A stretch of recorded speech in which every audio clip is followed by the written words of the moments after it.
Hey, pleasant good morning to St. Kitts, Nevis, the regional and international diaspora. Welcome to today's edition of Island Tea. It is the ultimate day of March 2026. I know I said once you didn't get to accomplish everything you hoped to accomplish in the past month, that you'll take it over and you'll continue your endeavors. Just about 3 minutes after the hour of 8, just to remind you, we're being simulcast on TVC Channel 40. We're on Facebook as well as YouTube, and we're on your FM dial at 98.9. Our local number is 466-0989. In the U.S., 1718-285-6984. In the U.K., 0333440065 and 1305-921-4619. Just to remind you today, as you know, it is the day for a weekly dose. I know these days are coming around fast. And today's topic with Dr. Osborne will be hernias uncovered, when a small bulge becomes a big problem. So stay tuned for that, and that will be on at 8:30. Good morning, Biff. How are you doing today? Good morning, Cortencia. I am blessed, highly favored, and giving thanks. What about you? I am trying to be better than yesterday, as I normally say every day, because you never know what I could do today to make it better. Well, old people say, just help somebody along the way. Amen. I just heard this, the Joseph Nile song play in my mind, Try a Little Kindness. Yeah. Do we do enough of that? I don't know if we do, because we're living in a world where nobody cares about where nobody cares about nobody. Done. Done. I agree with you. Done. That's it. I can't nice it up anymore. That's just how it is. But the word did say we'll have these times when we'll become uncaring, uncouth. We don't care what we say. We don't care what we do. We don't care how it affects each other. So, yeah, we live in a very uncaring world. And I hope that we'll really try a little kindness and make someone feel good today. Maybe we might even make ourselves feel good today. Definitely, and a lot of these African movies, movies are little clips, short scenes going around where the owner of some big establishment picks somebody from in front, operating in front their businesses. Real, or was it one of the movies? Girl, when it comes to to these things these days, YouTube, and even for sports, I really can't tell. I have to do a lot of research to find out how real this thing is, especially when it comes to a certain president from a certain country. Why are you afraid to say who the certain president is? Are you talking about Mr. Trump himself? Yes. Because he's causing the most problems. I was just speaking to a friend of mine in Dubai, and she was telling me she heard an interception. She lives over there now, and she said it was loud. So I just tell them I'll continue to pray for their safety, because I saw something from Al Jazeera News where it says U.S. says Trump interested in asking Arab countries to pay for war on Iran. How? Why did they go and pick trouble with Iran? Why would they even? You're making that of cartoons. I am not, and that's you, as you rightfully say. I see this thing on Al Jazeera and I'm like, this can't be real. It sounds so pathetic. How am I going to go and ask people to help me when I follow a next country and go and pick trouble? I see there was a poll on Facebook the other day, and they were asking, what countries would you not go to even if it were free? I see somebody put up the U.S. and Israel. I'd be like, oh boy. So even if they got a free passage, they're not going to those two countries. So they start the problem. So he needs to speak to Netanyahu, not the Arab countries. They didn't ask y'all to come look. They have to be intercepting things every minute. And then he also, hear him, he likes to see people struggle, right? Again, this is from Al Jazeera. Trump threatens to blow up all water desalination plants in Iran. The people ask you to come over there and bother them. The people them have their thriving infrastructure, and you want to say you want to do. And then he goes on to say, Trump says Cuba is next, and he's okay with oil shipments. Well, why didn't he touch the Russian oil tanker? I tell you, he know who to play with, you know. Monkey know him to jump. Exactly, because you think that tanker alone up top there. All kind of bad boys underneath, and the small ones on the other side watching for them. So they ain't going to pick trouble with Russia. They know what they had to do with. You see what Russia doing to Ukraine right now, which is very sad. But like 948 attacks, the other drone attacks the other day alone on Ukraine. How much? But how should a superpower, so-called superpower, really be having to use so many resources And such a Just to smaller get back a country, yeah? Just to pull back somebody under your wings. Like, we come on earth naked with nothing. Nothing. The Lord just give us life and put us out there. And then we come and want to fight for things that it does not belong to us. We fight for land. We fight for every single thing. Even us in these little parts of the earth. We fight for if your fence took fire over, you're on my land. Get off. You're sad. Like, It's really sad. I guess it's the selfishness and the greed in us as human beings.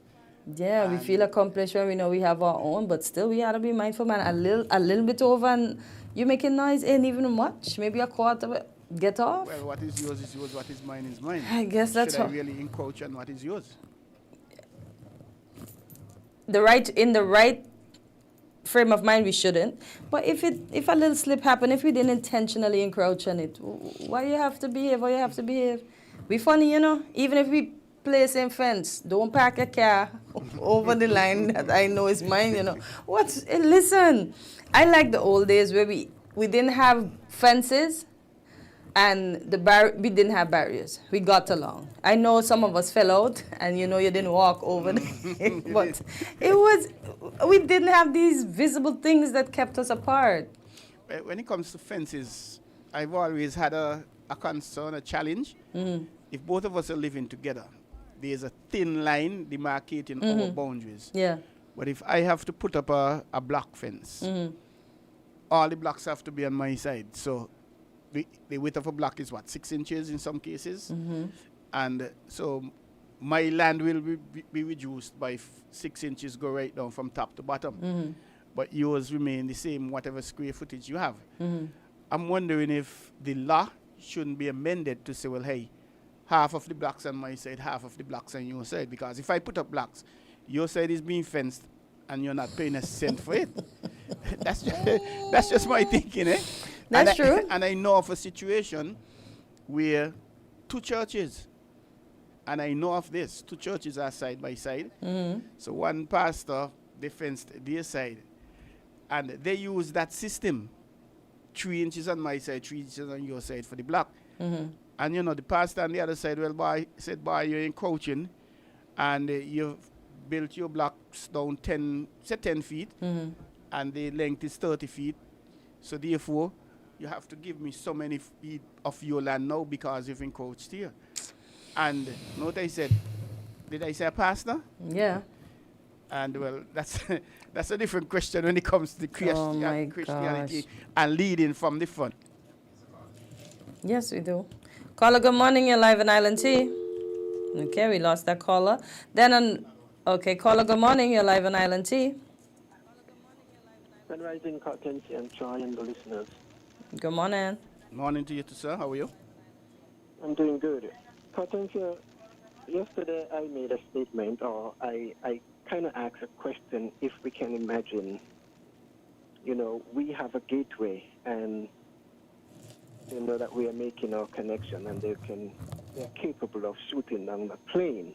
And you said something like you don't like it or something to that extent. Yeah, it sounded scary. Yeah, it is scary, but hear me out on this, right? We have to acknowledge that we know their capabilities, whether they do it themselves or they use the enemy within. Because they're always the enemy within, Cortensia. Remember, right? As we grow up as kids, all we knew of the continent is that it was dark, stricken with poverty. We see kids skinned to the bones in a desert area with flies in the eyes. So they paint a picture to us to keep us from connecting. Well, Cortensia, we are awakened now. At least most of us are awakened. There is an awakening now. We're becoming aware of what's being skewed against us. And make no mistake, Cortensia, because they have taken us away from who we are, they're not going to educate us. Because they analyzed our ancestors and they gave us in our education their curriculum. They didn't tell us what they did to our ancestors. And think of it this way, Cortensia. They put in the Bible that is the land of milk and honey. They ask yourself, what is milk and honey? The resources are the milk and honey. And do you not think that you are entitled to it as an African? Because you were born out here? You cut off from that resources? So you see? We are psychologically defeated from the get-go because they give us what they gave us in books and they cut us off from who we are. But who are we to go back over there and claim stuff from the people, though, Journey? They might want to say, we're just talking about being greedy. They might come and say, we didn't do much work there. We weren't even born there. Why are we coming there to get anything now? Okay, who are you referring to as they? Persons who live in Africa. Are you referring to our brothers and sisters there? Well, you see, now, let me say this, Hortensia, and I'm glad you raised that point. Yep. Because there's a lot of us who think that they don't think of us out here. Now, most of the youths don't know, some knows, depending on where. Because, you see, because of Jamaica and Bob Marley, a lot of the Africans know of the Caribbean diaspora. Yeah, also the majority of the younger people don't know. But when we look, let's talk about the presidents, the politicians who are the leaders, are supposed to be the leaders. They do know, but yet they're going along with Western agenda. I mean, did you see the president of Bola Tinubu in the UK with Prince King Charles and the Prime Minister? You see any of that on the news platforms? I saw him walking up to Downing Street. That's the most I saw. Here, make no mistake, right? Whenever these African politicians go to Europe to meet European leaders, they are in front of their gods. I am telling you this because I recognize it. I work in the hotel industry, Hortensia.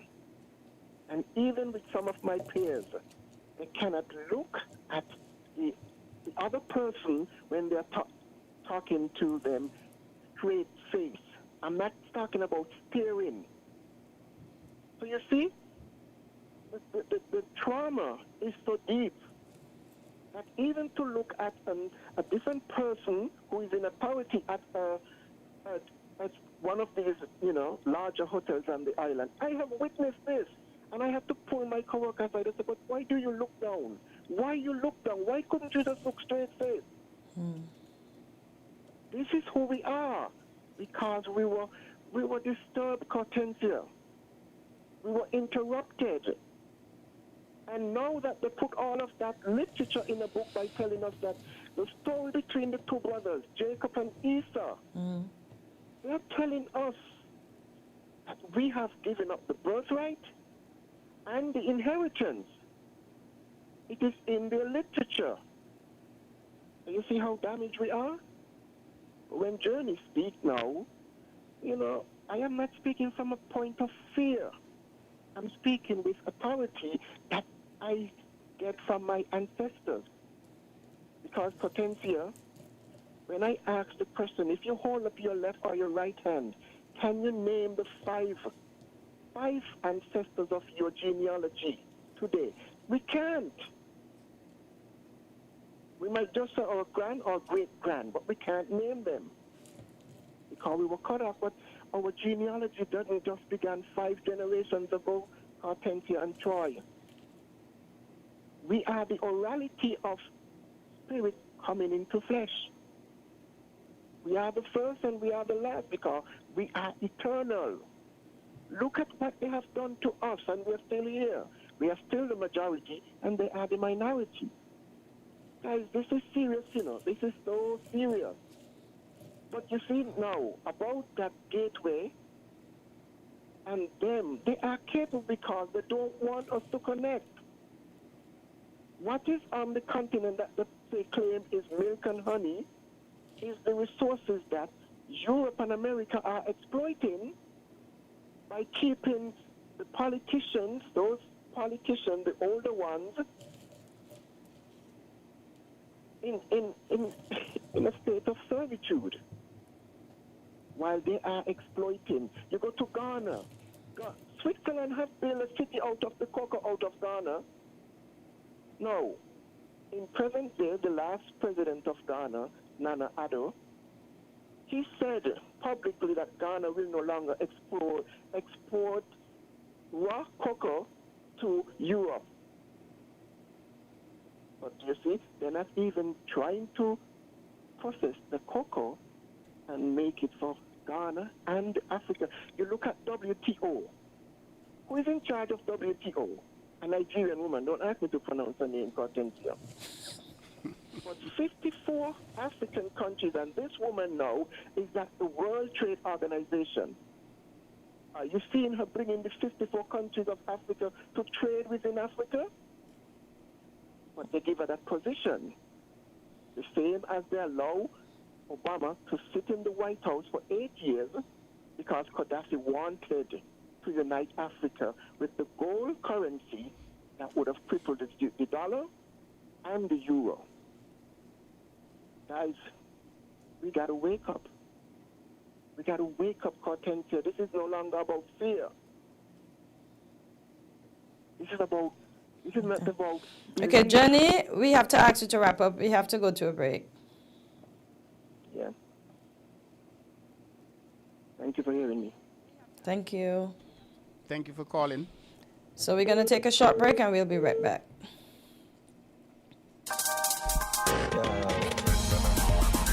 We're different. We're 98.9. 98.9. Win FM. Buster! We run things are on we.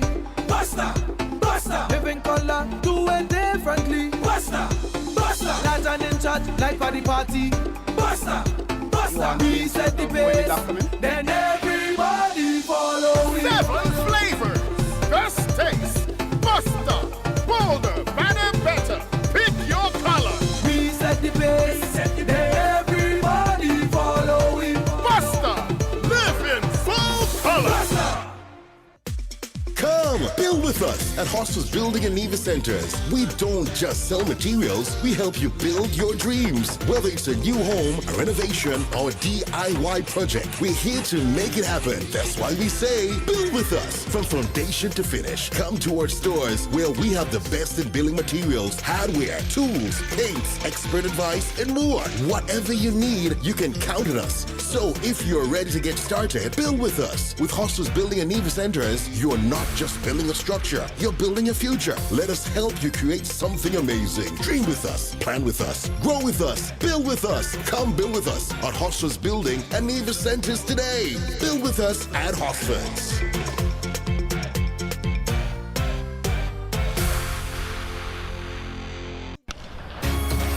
It's in Nevis. One day cricket is back at Water Park. West Indies women versus Australia women. We outside on March 27th, 29th, and April 2nd. Matches start at 2 p.m. and go until 9 p.m. Entry is free for everyone. Bring the entire family and let's rally with Josiah Claxton and the Maroon Warriors. We outside at Water Park. Don't miss it.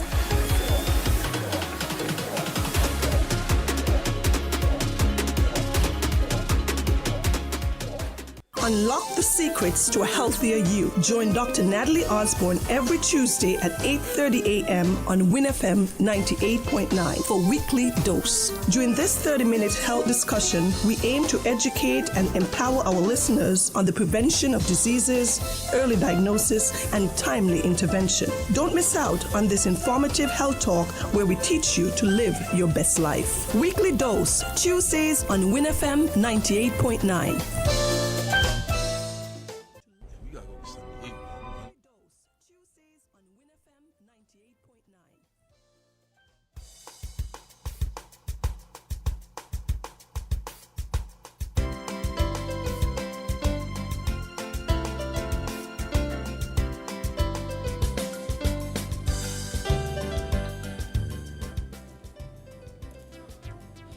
And we're back on Island Tea, just about 22 minutes after the hour of 8. Just to remind you, remember Weekly Dose is coming up at 8:30. Good morning, caller. You're live on Island Tea. Go ahead. Good morning. Hello? Yes, good morning. Can you hear me? Yes, I can hear you now. Yes. Okay. I think we run the risk. I agree with what a lot of things that Johnny has pointed out. Mm-hmm. But I think we run the risk of narrowing the threat, narrowing the problem when we concentrate on the race factor. The problem, I think, right now is that the rules-based order has basically been thrown away. And what it looks like being replaced by is just might, is right. And that is the real threat, not only to our race, but to civilization generally. I mean, if you're going to bomb water desalination plant, that's a war crime. Yep. And when you have the Hexet saying, well, these stupid rules, they should not abide by these stupid rules. You know, that's really dangerous. Okay? We've got to have some rules, because if anything goes, then, you know, can you imagine anybody doing whatever it takes to survive? They're going to do all sorts of disgusting things like go back to terrorism, weapons of mass destruction, and nuclear, and those kinds of things. So we really need to sit down and figure out, the rest of the nations really need to figure out what is going to be the new rules. Because even war have to have rules, otherwise we'll be in trouble. Okay.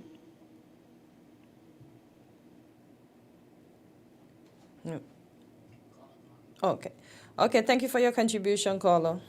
But I don't know.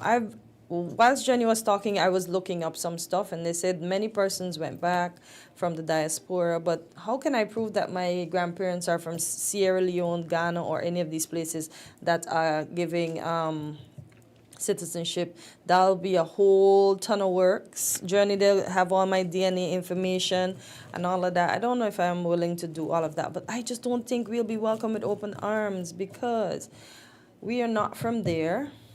We don't appear like them. I see varying struggles that those countries have.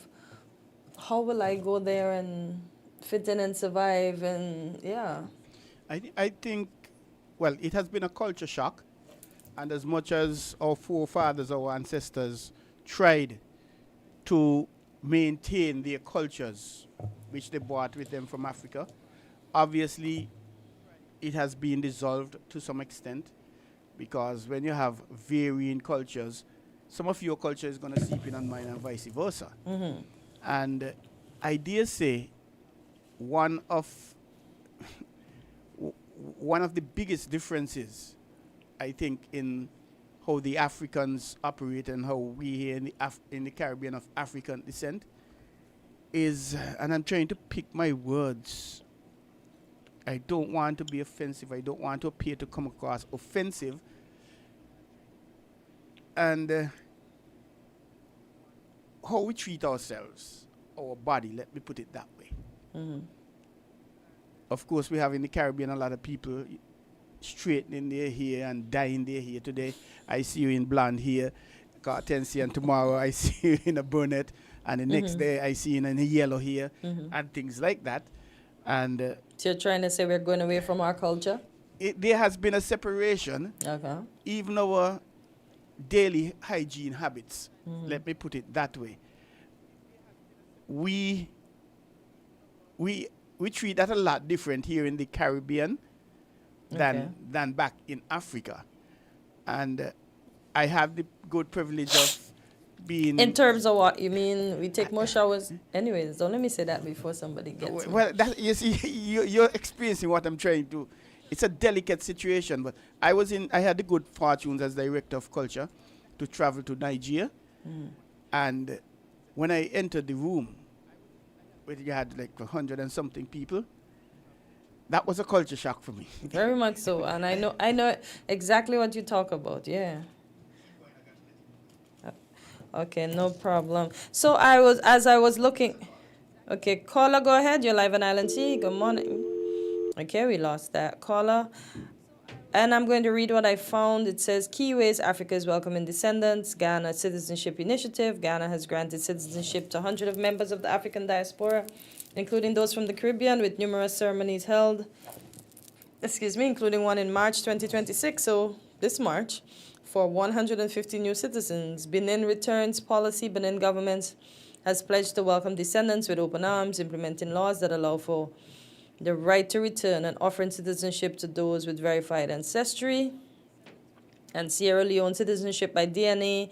Sierra Leone provides full citizenship, including 2 passports and land rights, to individuals who can prove ancestral links. You're investigating that content here? I have to, specifically targeting people of African descent. Okay, caller, go ahead. We have 10 seconds. You're live on Island T. Yes, good day to everybody. Greetings once more in Jesus Christ's name, the only Savior of sinners from their sins and from hell. Greg, remember we have to keep it short, okay? Yes, through faith only, according to the word of God only. Yes, Jesus Christ is the second person of the eternal Trinity. Things that cause something that Johnny said, okay? That I want to question. He said that they put the Esau Jacob thing in the Bible, okay, to keep us subjected. But I want to know who did that did it, because as far as I know, that account is in the Dead Sea Scrolls, the Septuagint, and that sort of stuff, which is over 2,000 years old. So who are the dead that culture? Who are the dead that Johnny is talking about that put those accounts in the Bible to keep us subjected? Because the ancient Jews who gave us that, and we have all of those counts that are older than 2,000 years old, like I say in the Dead Sea Scroll and Septuagint. But concerning this this thing with the war, there's a factor that a lot of people are not considering. But since your time soon up, let me cut and see if we could get back in after your interview. After the doctor, you can call back, okay? Thank you so much. Thank you. All right. We'll take a short break and we'll be right back.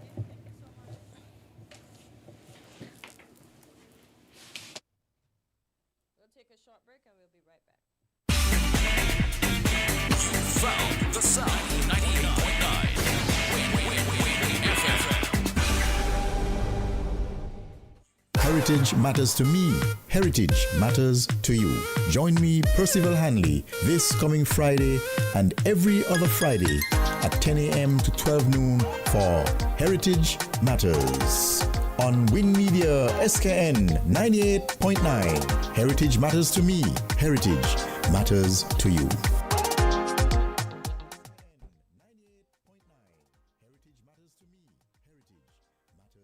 Do you want to know what's happening in sport? Tune into On The Ball, a weekly talk show which is on WinFM 98.9 every Tuesday from 7 to 9 p.m. with me, your host, Troy Biff Mills. We will keep you on the ball with our variety of guests and, of course, your calls, discussing the facts and the stats and sharing your opinions. Get on the ball and stay on the ball by tuning into On The Ball with Troy Biff Mills on WinFM 98.9 every Tuesday night from 7 to 9 p.m. and also on Facebook and YouTube. Be on the ball. Buster! We run things are on we. Buster! Buster! Living color, do it differently. Buster! Buster! Legend in charge, like for the party. Buster! Buster! We set the pace, then everybody follow it. 7 flavors, best taste, Buster, bolder, better, better. Pick your color. We set the pace, then everybody follow it. Buster, live in full color. Buster! If you need protection, you need one who you can trust to secure your investment. You need one who'll do you just. TDC Insurance, you're the one that you can trust. TDC Insurance, you're always safe with us. TDC Insurance is your go-to insurance company for all your insurance needs. We take pride in offering you the best solutions and ensuring our customers are fully satisfied. TDC Insurance, we take good care of you, guaranteeing you peace of mind. You're always safe with us.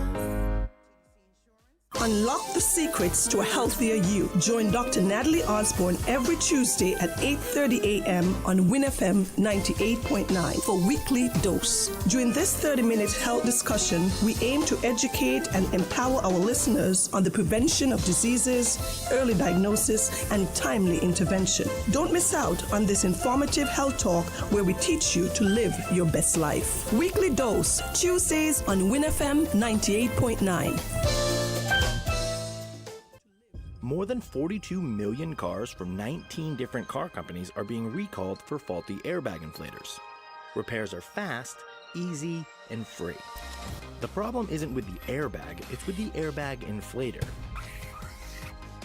Because the inflator can rupture, shooting shrapnel through the airbag, which can cause serious injury or even death. Don't risk it, fix it. Please contact TDC Automotive Division to find out if your Toyota vehicle is affected by the Takata airbag recall. Visit or call us at 465-2511 in St. Kitts or 469-5430 in Nevis. Come, build with us at Hostels Building and Nevis Centers. We don't just sell materials, we help you build your dreams. Whether it's a new home, a renovation, or a DIY project, we're here to make it happen. That's why we say, build with us. From foundation to finish, come to our stores where we have the best in building materials, hardware, tools, paints, expert advice, and more. Whatever you need, you can count on us. So if you're ready to get started, build with us. With Hostels Building and Nevis Centers, you're not just building a structure, you're building a future. Let us help you create something amazing. Dream with us, plan with us, grow with us, build with us. Come build with us at Hostels Building and Nevis Centers today. Build with us at Hostels.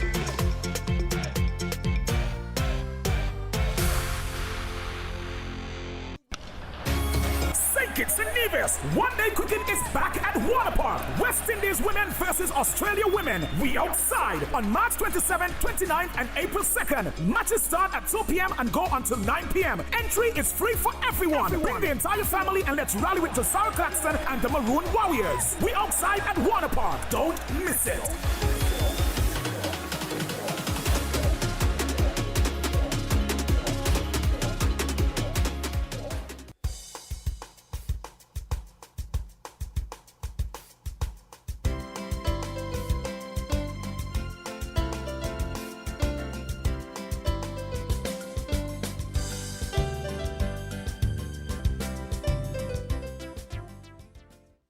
Welcome back to Island Tea. It is just about, 35 minutes after the hour of 8. Yes, and today we'll be talking about a very common condition that affects many people, but is often misunderstood. Abdominal wall hernias. Joining us is Dr. Osborne, General Surgeon. Good morning, Doc. Welcome back. And how are you doing today? Good morning, everyone. Good morning, Hortensia. Good morning, Troy. It's good to be back with you guys. We're just talking how quickly the month is going by, how the days are, rolling over, and we feel that we're not accomplishing everything that we need to accomplish. But it's always good to be here on a Tuesday morning so we know where we're going to be for this half an hour together. Trying to see how much we can empower our people through knowledge and through education. So, yes. We're going to be talking about when a small bulge becomes a big problem. Mm-hmm. And I told him that at the start of the hour, so I told him to be here for the discussion. So let's start with what exactly is an abdominal wall hernia? Okay, so abdominal wall, a weakness in the abdominal wall. So that anterior portion, we call that our tummy, people call it the stomach, but all of that abdominal wall protects our internal organs. And over time, there can become weakness in several areas, specifically there. And there's that weakness or defect. And through that defect, some internal organs can push through it. Okay, and that is what we call a hernia. So there is a weakness in the abdominal wall, and the content from inside, oftentimes it can be like bowel, some of our intestine. If it depends on where it is, it can be colon. It can also be things like our bladder, and it pushes through or protrudes through, and you see that bulge on your tummy. Okay? Sorry, I'm listening instead. Yes. All right. So essentially, it's something pushing where it shouldn't. Yes, because it should all be contained. But because of that opening or little weakness that's in the abdominal wall, you don't see that weakness because it's covered by the skin and the fat. But the layer there that should give our tummy the strength and the support, there's a weakness in those tissue, and the content from inside pushes through or bulges through. So then you'll see a bulge come up on your skin. You'll see that little lump there. You say, well, that's not normal. Okay, so what are the most common types people should know about? So yes, abdominal wall hernia could be anywhere on the abdominal wall, but there's some areas that are more common than others. Okay. And some of them are areas where we have natural opening, like by the umbilicus, okay? You remember when a baby is born, we have that vein and the arteries, the umbilical cord, yes. That opening should close down. And if it doesn't close down completely, you have an umbilical hernia. At the navel, that's a hernia at the navel. So oftentimes people see that. That is one of the most common hernias as well too.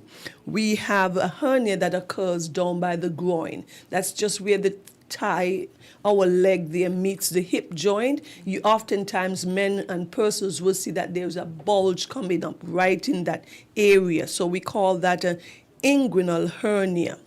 Those inguinal hernias are some of the most common type, and it occurs mostly in men. And why does it occur mostly in men? Because when during the development of the fetus or the male baby, the testicle starts, or the ball starts inside of the tummy, and they push down in the inguinal tract and end in the scrotum or that sac. So along the way, it's creating that opening or that tract. And if that doesn't close completely, after the testicle goes down in the sac, in this final resting area, it can leave that opening, or it can remain, and you develop that hernia. That is most common in men, because similar to the testes, we have the ovaries, but our ovaries in females stays inside of the abdomen. It's mostly in the pelvic region.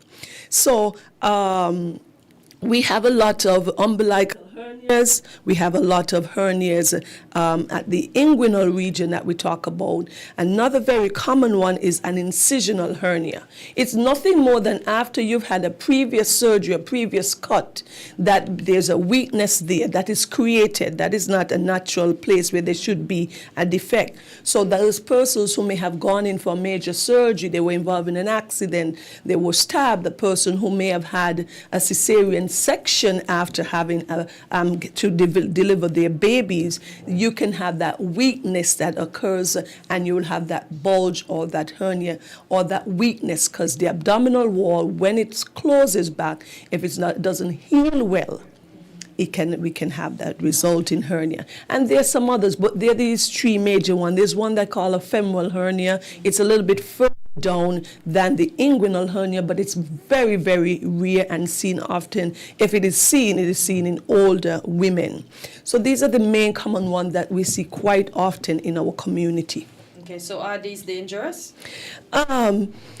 Most times not to scare our audience, but if there is a complication, it can, okay? But oftentimes paper piercers will say, I have this swelling that's there that I see come up and I see it go down.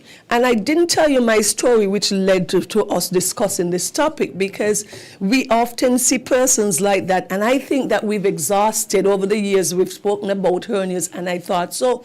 And in recent time, I came in contact with a patient who I was called to see in the emergency room with severe abdominal pain. And when I go and evaluate him, he had this large bulge down by the groin region, male. He was in his 40s, and it was extremely painful. He had had some vomits. He said, Doc, this thing came out and it did not go back in. And of course, I recognized that he had a complication of what would have been an inguinal hernia, or that hernia down there by the groin there. Of course, he would have had that for a long period of time, but not addressing it obviously led for it to become complicated. He had a emergency surgery and had that repair. So how common are hernias? Yes, hernias are very common. It's one of the bread and butters in general surgery in medicine. Oftentimes patients, physicians and healthcare providers see patients with hernia. So most hernias are inguinal hernias down by the groin. It represents about 75% of the cases. Men are more significantly affected than women, especially with the inguinal hernias, okay? Many of these hernias are repaired worldwide every year, and it is one of the most common surgical procedures. So we have the ones in the inguinal region, abdominal walls, femoral area, and the data says the prevalence of inguinal hernias went from 36% in 1990, and it has increased significantly. About over 32 million persons per year can and have hernias. Boy, that's a lot of. That is a lot. Remember, we have approximately 8 billion people. on the planet. Yes, Yeah. so Wow. it is quite common. One of the most surgical common procedures that is done. So who is at risk for developing a hernia? That's an excellent question. So you heard me mention several times males. But what happens when you have the abdominal wall? It's protecting the content. And anything that increases the pressure inside of the tummy, we call it the intra-abdominal pressure, can lead to that bulge or that weakness. Think about people who heavy lift at the gym all the time. So they're going in and they're lifting tons of weight, okay? They can develop a hernia. That one we call acquired. So over time, they can develop that hernia. Persons who work in jobs that require lots of heavy lifting, they're construction workers, builders, things like that. Any job, they could be farmers, they're lifting lots of sacks of potatoes, they're carrying this stuff to the market. That can lead to the development of an hernia over time. Persons who have chronic cough, for whatever reason, they're smokers, they have lung problem, chronic lung issues, they're coughing constantly. That increases the pressure in the tummy, and if there is any weakness or potential for weakness, then a hernia can develop in that area. Think about persons who are constantly constipated. You're sitting on the toilet and you have to force because the stool is hard. Those persons who are straining, that increases the pressure in the tummy and causes a hernia to develop. Obese persons are at increased risk. Remember, we always talk about the risk of having obesity, and this it includes developing a hernia as well too. Pregnancies. We see a lot of pregnant women develop hernias, especially by their navel, because of the distension or the stretching of the tummy over years. So with multiple pregnancies, that can happen. Okay. And if you're aging, naturally, as we get older, our abdominal wall weakens. And so anything that happens over time, the wear and tear, you can develop a hernia. And if you've had any surgery before, remember we spoke of those incision and hernias? Yes. Because you've had a previous surgery, you may have had a cesarean section, and then later on you start seeing that bulge over time. So those are some of the common persons and conditions that put you at risk. Okay. Let's talk about lifestyle. Does it play a big role? Yes, absolutely. Lifestyle plays a big role. Just as we spoke about your career, your choice of career.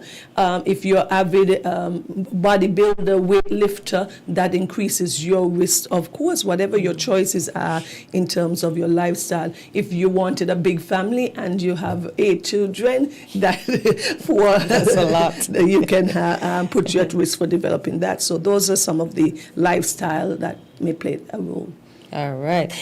What symptoms should people look out for? Okay, the common symptoms. Most people will tell you, I have a bulge. Or I remember a patient recently too, he came and he suspected it, but he said he would see the bulge, all right, throughout the day, but when he goes to sleep and he wakes up, it's no longer there. Because what happens with his activity, going about doing the activity, the bulge or the increase the pressure and the bulge comes out because you're vertical, all right, and it protrudes. And it's typically a bulge that is there, that is palpable or visible. Sometimes when you cough, you will see it come out as well too. Some persons complain of having some discomfort and some pain, especially they'll associate it with what they have done. Oh, I lift up some buckets of water earlier, I lift some buckets of sand, and then they start having the bulge and it becomes painful because the hernia can get stuck from time to time in the opening or the defect. So it gets pinched or squeezed, and that is where you can have that intermittent pain. What happens after that, Hortensia? The individual can relax, and then oftentimes the hernia goes back in. So they can often feel that heaviness in their tummy and their groin region. And if it becomes complicated, then the person can present like our patient did at the hospital, multiple vomits and stuff, because what happened? Bowel gets stuck inside the defect and squeezes off the bowel, and you have those symptoms. Off the chart question, is a hernia the same thing as diastasis recti? No? Diastasis recti? No. That is where, and it can happen in pregnant women and obese persons, where the rectus abdominals, these are the muscles that comes down vertically on the abdominal wall. You remember when people talk about having six-pack? Yeah. Those are the muscles that are seen. So what happened with those muscles, they can become separated over time. Okay? So the left side pulls to the left, the right pulls to the right, and so you have that almost opening inside in the middle. So when that person often sits up, you see that bulge, and it often seen in the upper part of the tummy. Okay? It is not a hernia. It is not a hernia in itself. Okay. So how is it diagnosed? Oftentimes it's just clinical. Most of the times you see it, you can see it, that the person has a bulge. You don't need anything else. It's just the power of observation. Patients will come and say, Doc, I have a hernia. So they themselves recognize that they have a hernia because they're seeing the bulge and they know it's there. And they'll, oftentimes they're not, they'll say, oh, I have a discomfort here from time to time, and I see a bulge. I remember seeing a young child, a young girl, and the mother was scared. She said one time she was crying and she saw this thing blow up like a balloon, and she got nervous. The child was 3. So most times you don't need anything. If you do, because what if a person has a little bit more obesity or their body mass index is higher, you may have more fat there, so it may be a little bit difficult. So sometimes you may need an ultrasound to identify it as well. Some persons may even need a CT scan if you're unclear about whether it's a hernia or not. But in slimmer persons, most persons, you can visually see that. And when you touch, you can feel the defect or the little opening there under the skin. What happens if a hernia is ignored? Well, that's a good question. That's an excellent question. And we often, as surgeons and healthcare providers, working with patients who said, and another physician said, oh, leave it alone, because if it's not bothering you, don't bother it. But you hear that oftentimes. Yeah. Leave it alone. If it doesn't bother you, leave it alone, until one day that it does. I'll give you a classic example, because hernias in the groin never go away on their own. Remember that, Hortensia. If you don't take those will have to be repaired always through surgery. There's some hernias at the navel, by your belly button, that if you're born with it, we say that some of these children, a high percentage of them, by the time they're between the age of 4 to 5, these hernias close down on their own spontaneously. But with a hernia by the groin, that is never going to close. Oftentimes it gets bigger with age. Do you remember back in the day when we had the gentlemen wearing the huge pants and the huge oversized t-shirt?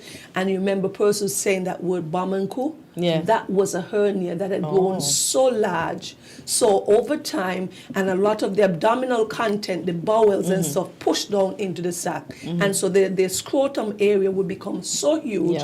And if they never attended the physician, then they'll be embarrassed, so they're wearing big clothes, to kind of cover that up. So yes, if it is ignored, we can have some complication. It can become so huge that it's unsightly cosmetically as well too, and you can have what we call incarceration. What does that mean for it to be incarcerate, Cortencia? The defect or the opening is like an opening, and the content pushes through and it gets squeezed. And so it stays there and it's trapped. Think about when we say someone is incarcerated. So it gets trapped inside of the defect or the weakness there. Whatever the content can be, it can be fat, it can be bowel, and then the person can present with severe tummy pain. And you realize, patients will say, Doc, it was going in and out all of the time, but no, it doesn't go back in, so it's stuck. That is what we call incarcerated. And if it continues stuck like that, you could cut off the blood supply, and whatever that is trapped inside, the tissue can die. Does that make sense? Yeah. All right. So what symptoms would an emergency suggest? Oh, if you have the symptom where the hernia now becomes, I'll use the big word and I'll explain, irreducible, meaning that it is out and it doesn't go back in. Most time people will say, well, Doc, it will come out and then when I relax, it goes back in. It will come in and out. But this time it does not go back in. It is stuck there. It is very painful. They start vomiting. They start having, they could have difficulty passing gas or stool, because if you have bowel in there, what is it doing? It's blocking off the bowel. And so you're not going to be able to pass gas, you're not going to be, and the content inside is not going to pass through inside your intestine, so you start having vomiting. And so you cannot reduce it, you're having severe pain, you're having vomiting, and you just feel overall unwell and in a lot of distress. Oh boy. Can a hernia heal without surgery? No, most times no. Especially we said none of the inguinal hernias are going to. Remember I said in newborns, if we are born with a hernia, we said that hernia is congenital. You're born with it. Over time, that can close down, especially if they're smaller ones. A lot of the umbilical hernia do by the time the child is 4 or 5. So most of the time we would not need to do any surgical intervention unless the child is complaining of a lot of pain, or if sometimes the hernia is so big, you know it's not going to close down on its own. You've seen some of these hernias, very huge in children. You remember back in the day your mother would put a coin on it and things like that and strap down the tummy. I remember those days. And there's some of those ones that close down, but the ones in the groin will never close and eventually need to be repaired. Yeah, we use some. Yeah, caller, go ahead. You're live on Weekly Dose. Caller. All right, we lost that caller. We'll continue along. So, Doc, is surgery safe? Yes, we said hernias are so common. One of the most surgical procedures done worldwide. So they're done every day throughout the world. They're very safe, very few complications associated with them. So yes, in some occasion, these hernias can reproduce as a complication, but for most times, yes, these hernias, surgery are very safe, and to prevent complication. Okay, caller, go ahead. You're live on Weekly Dose with Dr. Osborne. Yeah, good morning, Cortencia, and good morning to the doctor. Questions straight to the doctor. I would like you to go back to the abdominal walls and maybe give some more context. But my questions are like this: the abdominal wall, right? Is this just from top to bottom? Is it just one solid wall, or is it like left and right, up and down, but left and right? And is it a cluster of muscles? And then when we see that bulge, is the bulge happening when the muscles are separated and like and then that bulge comes up in the middle? And I wanted to tell if the surgery, whatever procedure, corrective surgery is done, is it safe? When was the last time, or how much surgeries would it have done? Abdominal, which is the abdominal part, right? And when they're doing the procedures, how they remedy that surgery, how they remedy that problem. Because I once heard that you put in either a temporary mesh or a permanent mesh. I mean, can she explain the procedure when they're doing the corrective surgery for the abdominal bulge. And in relationship, when you hear, especially the women, sorry to call out the women, when you hear a woman is doing a tummy tuck, can we get like a comparison? Is like when the abdominal situation occur, hernia, and you get that bulge. Is it similar to when the ladies are taking a tummy tuck, or they're just doing a tummy tuck on their own, or they're correcting something when they're doing a tummy tuck? And I just wanted to explain the procedure when they do the abdominal surgery. And I'll leave it there for now. Thanks. All right. Thank you, caller, for your question. So we were talking about safety. We said that these surgeries are extremely safe, of course. These abdominal wall surgeries, one of the most common surgical procedure that is undertaken worldwide. We do a lot of them here. He asked about using a mesh. Yes, in today's day and age, most of these cases are repaired with a mesh. The mesh is permanent. We do not go back in to remove the mesh. The mesh reinforces the abdominal wall, because what happens, why you develop this hernia, because there's a weakness. Studies have shown over time that as science continue to reveal itself, that repairing it with your own tissue, in most children we would do that, okay? But in older adults, because of their lifestyle, because of their activities, because of wear and tear on the abdominal wall, remember we said age is a risk factor for it to develop, so you have that weakening in the abdominal wall. So the mesh is just what it is. Think about like a strainer, like a sieve. It's a piece of flat tissue like that. You incorporate it on the abdominal wall, and the tissue connects. Our own body tissue connects and attach with it almost instantly within days, and that becomes part of the repair. So that is done quite safely, and the mesh is permanent. Okay, so the objective, because people say you're going to cut a hernia, it's not really cutting, it's repairing that opening or defect, so the content from inside the tummy. So think about an opening. So we bring the tissues from each side back together and close it off, and that mesh goes there to prevent that opening from coming back. So that's essentially it. Okay? The abdominal wall is the anterior surface of your tummy.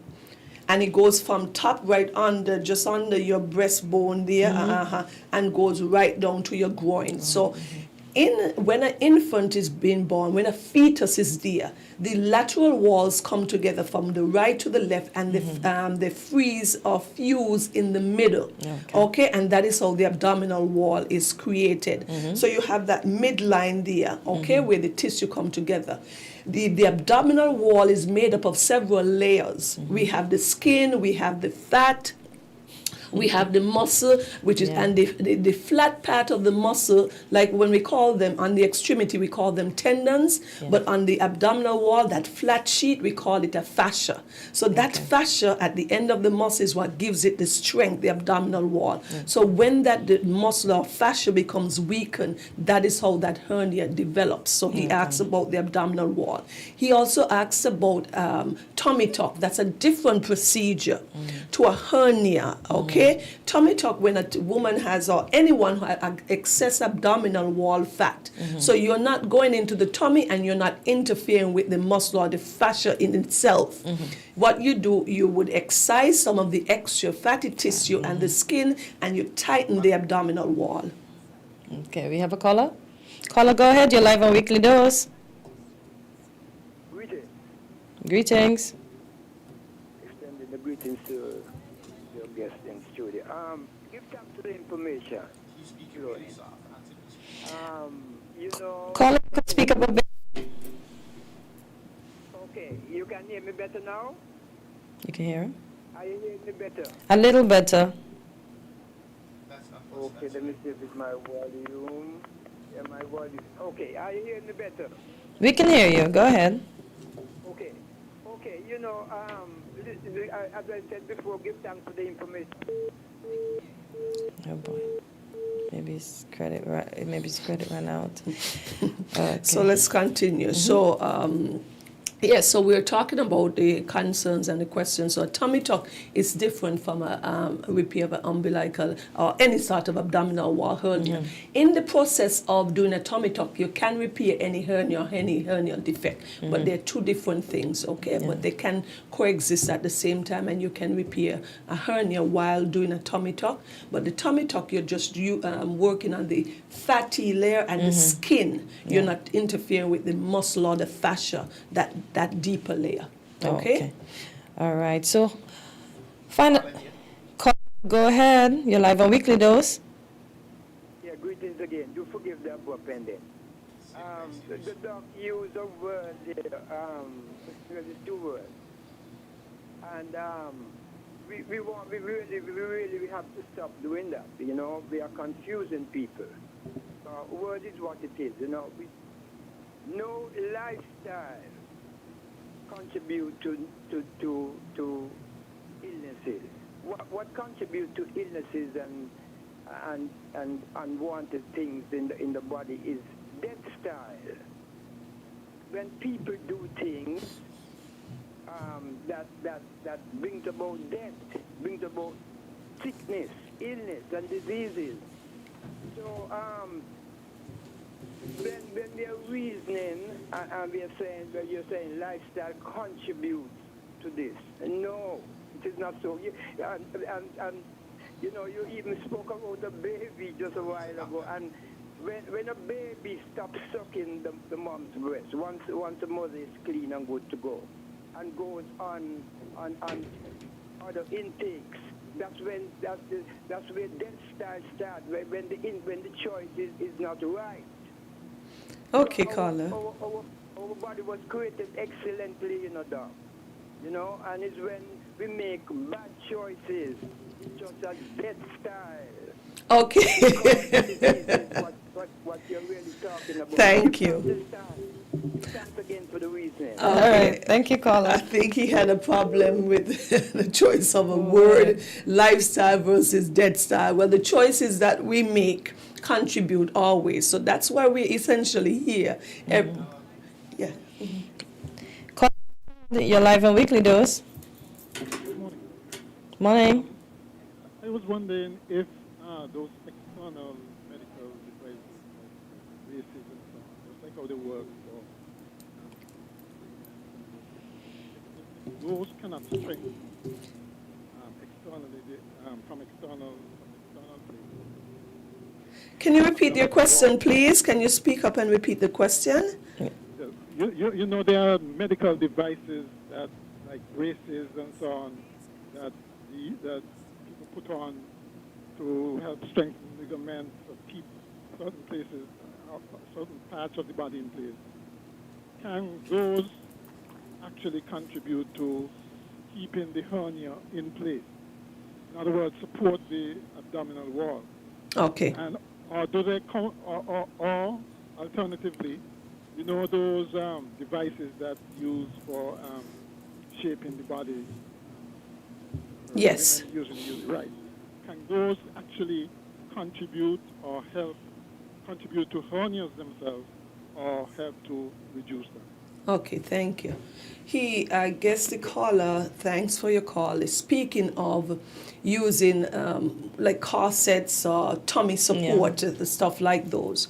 Those we actually recommend often in patients after they have a hernia repair because it gives some additional support. They will in themselves do not cause hernia, okay? They do not at all cause any hernia.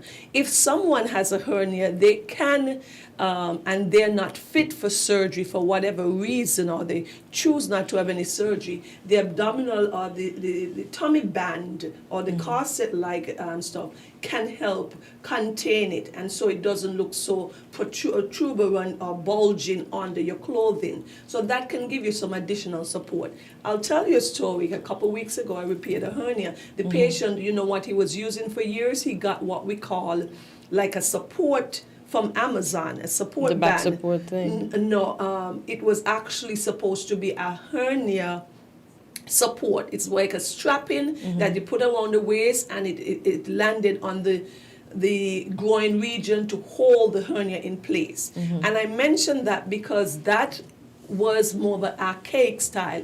Back in the day, before the advent of repairing these hernias, persons would use different harnesses or straps to hold in the hernia, hold in the abdominal wall, so it wouldn't be visible through their clothing. So persons have done that. But as time transitioned, because the patient eventually realized that that wasn't a permanent solution, when he came and saw me, I saw him with the strap. I said, where did you get that? He said, oh, he found it on Amazon, and he was using that to support the bulge and help to keep it in place, as he said, meanwhile. And then I told him, well, once you have this hernia repaired, you'll never have to use the strap again. So there are things that are out there, and in the past, persons use a lot of them. And the waist trainer, the support can. We often would tell women, patients who've had incisional hernias, especially once you have them repaired, you use that support to give some additional support. Remember, we're talking about persons who are aging, the abdominal wall muscle and the fascia is not as strong as it was before. So any additional support post-surgery, we recommend that they can use these corsets or waistband or waist trainers to help. All right. So any final advice for our listeners and viewers? Well, it's important. I'm going to give you a quick story because I have a case that I have coming up, and the lady said that she was seen by a physician, and he said, oh, well, you have that hernia, you can leave it. But she was very uncomfortable with it because it kept coming out, and it was very painful for her. And it is an incisional hernia, which we talk about. She had a previous hysterectomy. So after the repair, of course, there can be some weakness, there can be some tear, and she developed that hernia.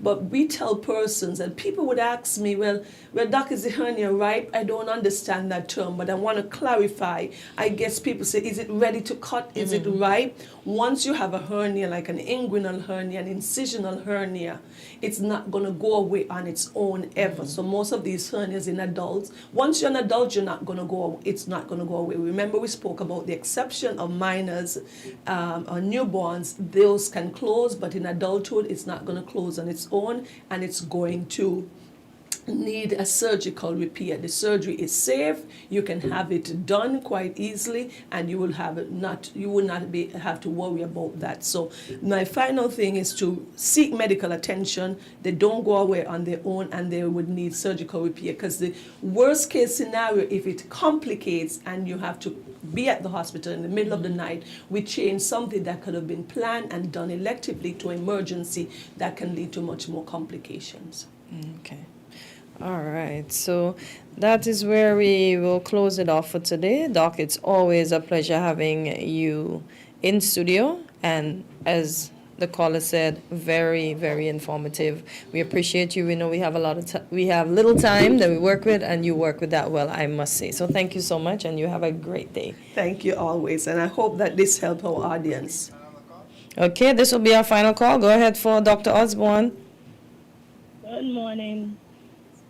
Good morning. Good morning. Good morning, Kurt. Question. For the C6 recti, do you do surgery on that? Well, yeah, we've done cases on that, because the idea is that for persons, we often said that you can bring back the muscles or the fascial layer closer together. Because remember, we spoke about the muscles going down your six packs. On each side, it separates. Yes, there's a procedure that can be done to bring the two layers, the two sides, closer together, so you do not have that protuberant bulge there. I often tell patients, though, one of the things that they'll have to do is lose the weight prior to the surgery. And yes, ultimately, because if you don't, some of these things can come back and have this reoccurrence and stuff. So oftentimes we say, if you lose some weight, it is less visible. Because these are persons over time, they have not developed the strength of the abdominal wall. They have not been exercising. So that is, and it happens in women with multiple pregnancy. But yes, there are procedures we can do to bring back the tissues on either side, so you don't have that bulge in the center. So thanks for that question. Okay. take my number. I need to ask you a question offline. Go ahead. 860, no, sorry, 203 818 Okay. 8906. All right.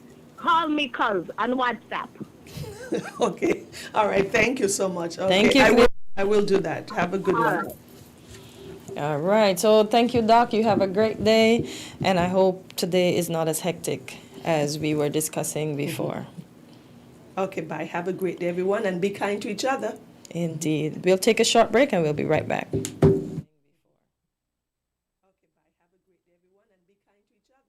And is 98.9. 98.9 is Win FM. Tire treads gone? Going bald? Don't let this be you. It's time for new tires from TDC Automotive. As the month rolls along, buy 2 or more tires and get 20% off your purchase. Get more savings and safer driving for the roads ahead. Visit TDC Automotive today at Southwell Industrial Estate in St. Kitts or Penny's Industrial Estate, Nevis. TDC Automotive, #1 for a reason. Terms and conditions apply. Offer valid while stocks last. You ever hear earthquake call and say, "Hello, Miss Lee, yes, it's me, earthquake, I come in Tuesday around 10? No, sir. Earthquake does arrive unannounced, and when it come, it shake all sense and sensibility out of we. Remain calm, stay inside, and do the DCH. Drop, cover, hold on. Once the shaking starts, you know it's earthquake. Make a quick move to a safe place. Don't run to the doorway or any exit. Stairs might block up or full of people. Elevator, avoid that because you might get in and poof, power gone, and you're stuck in that box without ear. Take cover under a strong table or a bed, or crouch against an inside wall or in a corner, and cover your face and your head with your arms. Remember, DCH, drop, cover, hold on. Glass windows and doors, outside walls and doors in an earthquake, bad news. Take care yourself. Most injuries during earthquakes happen when something drop and hit people entering or exiting a building. Last thing, nobody run outside and ask, you feel it, you feel it? Remain calm, stay indoors until all the shaking stop, and do the DCH, drop, cover, hold on. This message is sponsored by the Australian Government, AusAid, and produced by NEMA in collaboration with WinFM. We're different. We're 98.9. 98.9 Win FM.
different.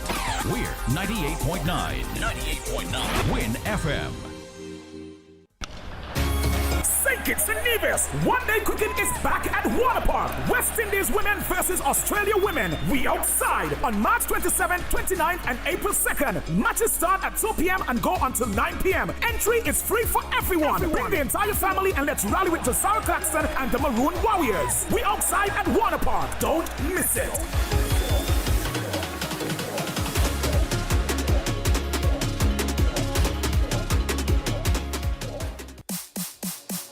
If you need protection, you need one who you can trust. To secure your investment, you need one who'll do you just. TDC Insurance, you're the one that you can trust. TDC Insurance, you're always safe with us. TDC Insurance is your go-to insurance company for all your insurance needs. We take pride in offering you the best solutions and ensuring our customers are fully satisfied. TDC Insurance, we take good care of you, guaranteeing you peace of mind. You're always safe with us.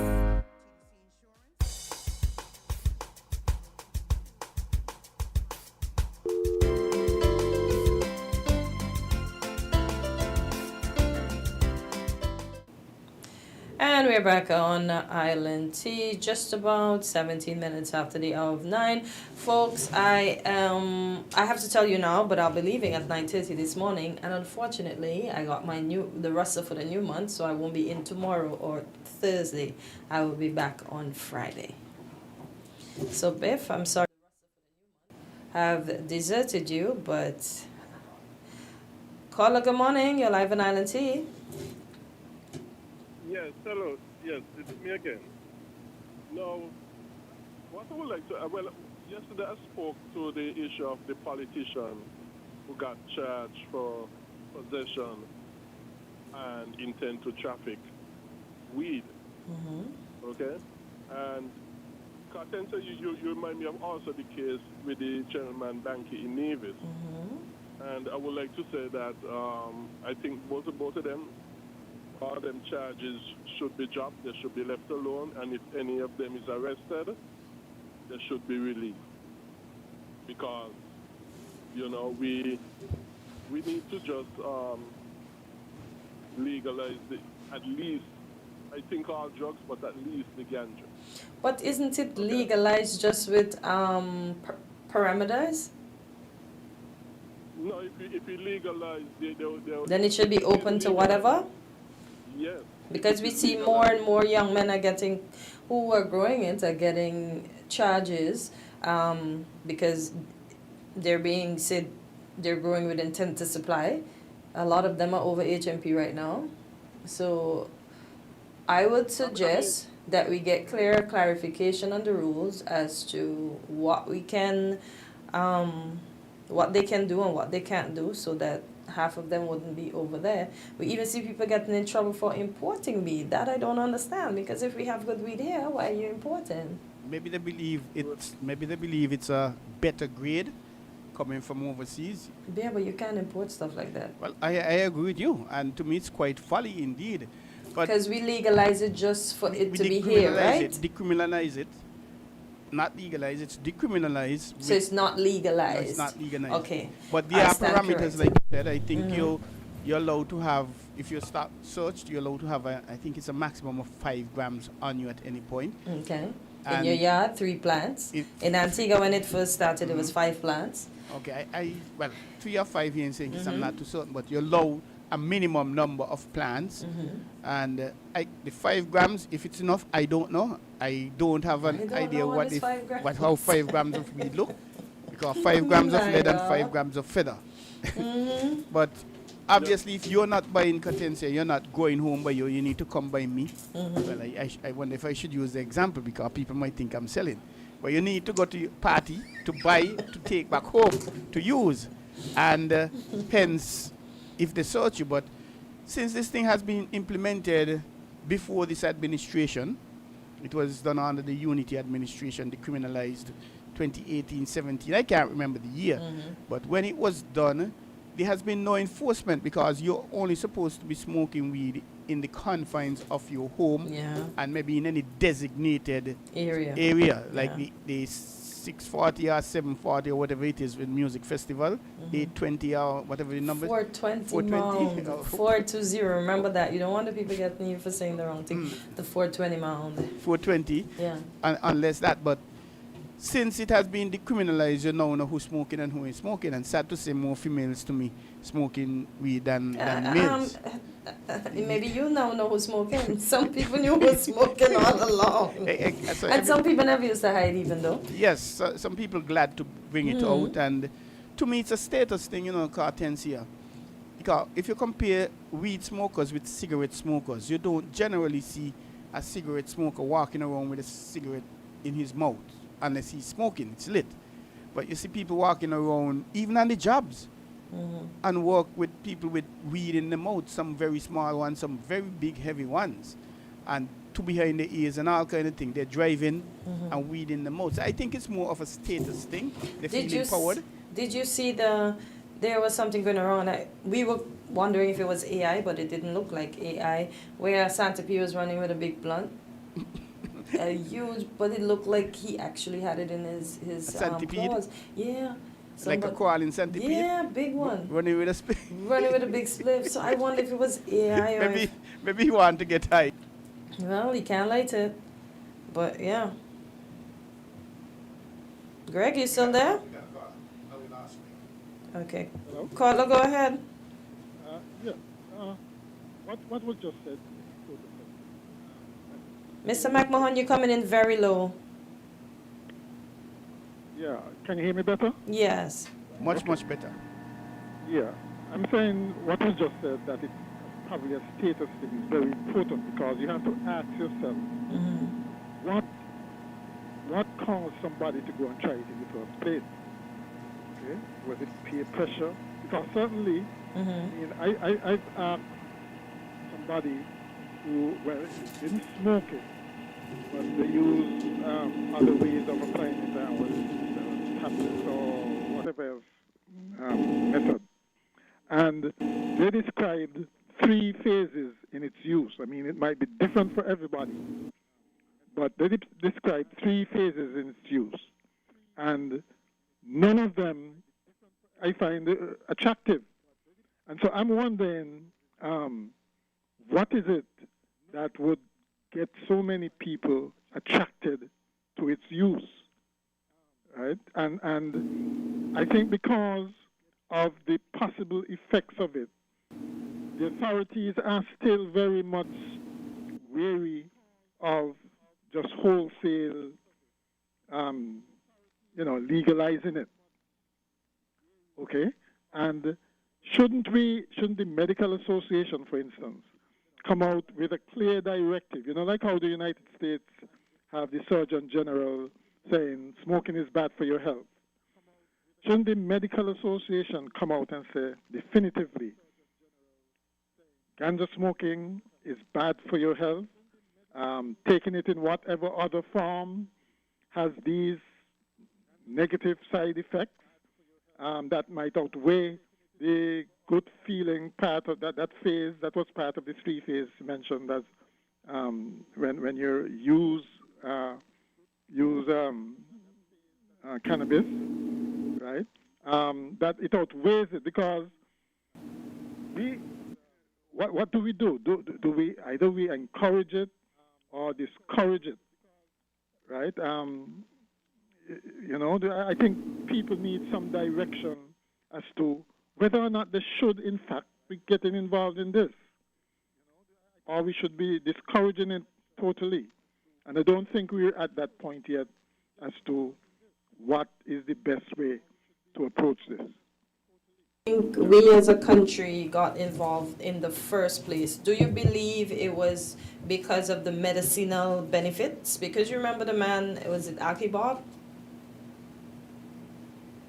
We mean in who? Our local situation? Yeah, because I think that's how most people thought it, because it was the same thing in St. Vincent, it was the same thing in Antigua. We were supposed to grow it to help the industry. I think that's how it was supposed to go. Well, to make an industry out of it, yes. But, if you're going to make an industry out of it, it can't be for the local consumption, I don't think, right? Because, if from the time we're going to make an industry out of it, for one, we are basically saying that, well, it's okay. Marijuana use is okay, right? And usually with an industrial, the production of anything in an industrial way, it means that, well, people can use it, people can promote it, those kinds of things. And what I'm saying is, we are not at the point where we're going to say, let's say to teens, don't use it because it's not recommended for use between ages what and what.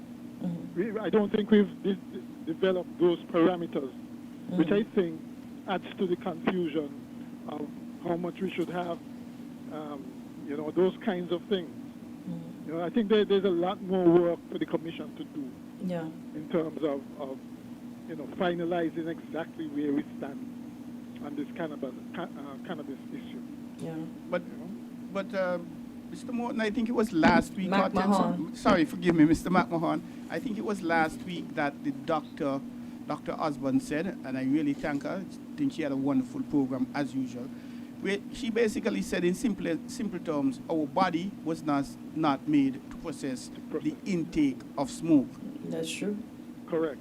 And we shouldn't be smoking as much medicinal uses it has.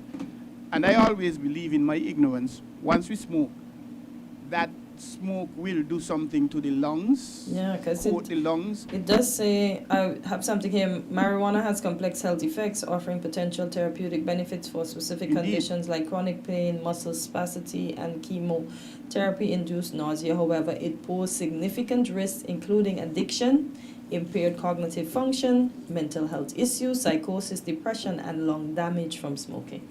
Exactly.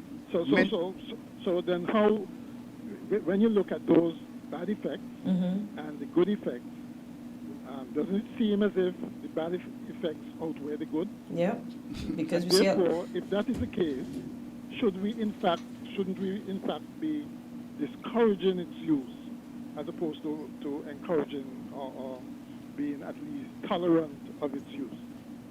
Perhaps encouraged on the specific conditions, specific guidelines, and specific control.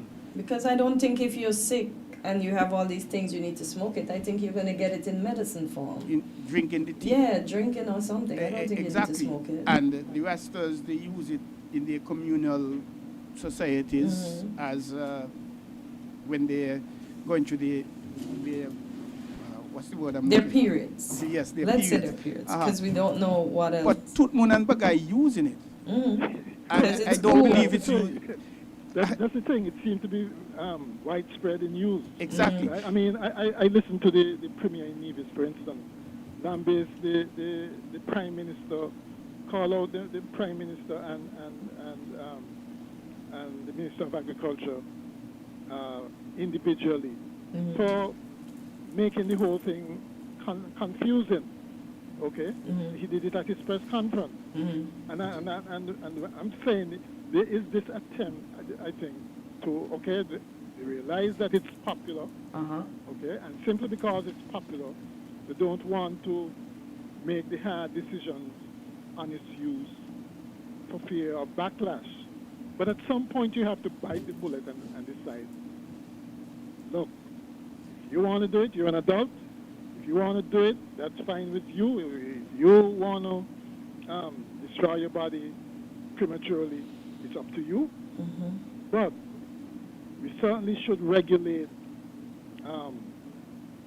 teenage use, the initial exposure to cannabis. I think that is where it comes in, because at that point, that is when it's probably most attractive in terms of there's peer pressure and the fad and popularity and social, whatever it is, just like the social drinking, right? There's all that come into play at that specific time when people are vulnerable and they're apt to they're apt to do things which they see other people doing. They're impressionable. I guess that's the word. They're more impressionable, right? Because you can't tell me if people are educated on this thing to the point where, Hortensia, you made those comparisons. Yes, there's good in terms of pain relief and those kinds of things. And then you talk about the bad in terms of psychosis. Who wants to be psychotic? Exactly. Right. So I think there's a lot more education that are going to this thing. Yeah. That people can make good choices, right? And I'm not knocking anybody who's using it. But like I said, if you're an adult, you have the right to do what you want with your body, as long as it doesn't affect other people. And if it's going to cause psychosis and those things, it can. Yeah. So we absolutely need to come to some meeting of the minds on this. And we're definitely not there yet, I don't think. Two things before you run away, Mr. McMahon. One, you said you were told there are 3 stages. For that particular person. For that particular. Do you mind, without calling name? Do you mind sharing the three stages, please? One, if I can remember correctly, one was this warm feeling of your body losing control of your body functions, like warmth coming all over suddenly. Okay. And then there's the second phase is where apparently the excitement and the invincibility part comes in, where you cognitive elements. Yeah, where you're really feeling good. Supernatural. You high? Or you and in the third phase, but the third phase is a bad phase, where it's almost like a hangover. Yep, you kind of throw up. Okay. Right. Yes. You see colors that you shouldn't see. It sounds like Cortez, you're talking from experience. Yeah. But those phases alone will tell you that, well, I don't know that the second phase is worth the other two, to be quite honest. And we really have to come to some grips.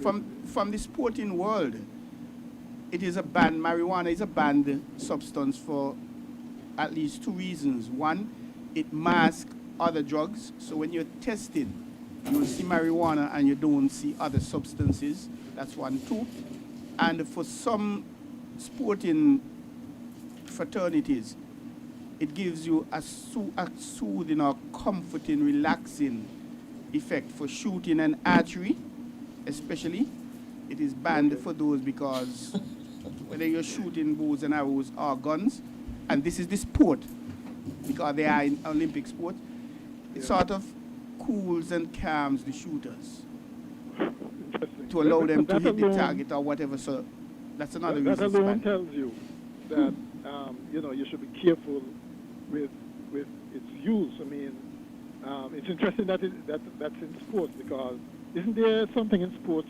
nowadays that promoting, well, just let people use whatever they want. In the final analysis, the enhancing is probably, it probably smoothes out to a level playing field, and it still ends up being the best person winning, so to speak. I don't know what you think about that. You are correct in that they call it enhanced games, where you're allowed to use whatever drugs you want, whatever means you want to compete. So it's no longer really about, they are saying, it's not about the use of the drugs or steroids or whatever. It's the individual, which of course I completely disagree with. Oh, you disagree with it? I absolutely disagree with it. It's always clean. It's like playing dominoes and giving signs. You're telling your partner, boy, I have a lot of fives or I don't have any blanks. I mean, that is not dominoes in my view. That's cheating. Cheating. Who better at signs?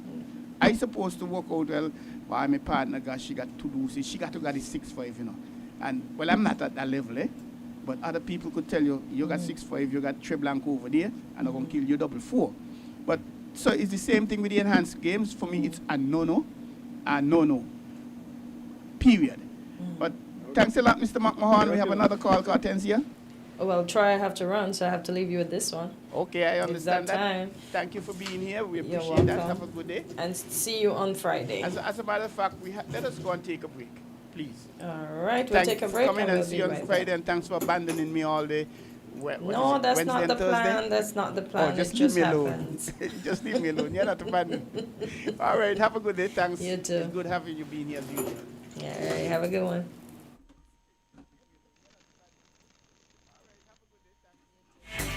Found the sound 98.9 St. Kitts and Nevis. One day cricket is back at Water Park. West Indies women versus Australia women. We outside on March 27th, 29th, and April 2nd. Matches start at 2 p.m. and go until 9 p.m. Entry is free for everyone. Bring the entire family and let's rally with Josiah Claxton and the Maroon Warriors. We outside at Water Park. Don't miss it.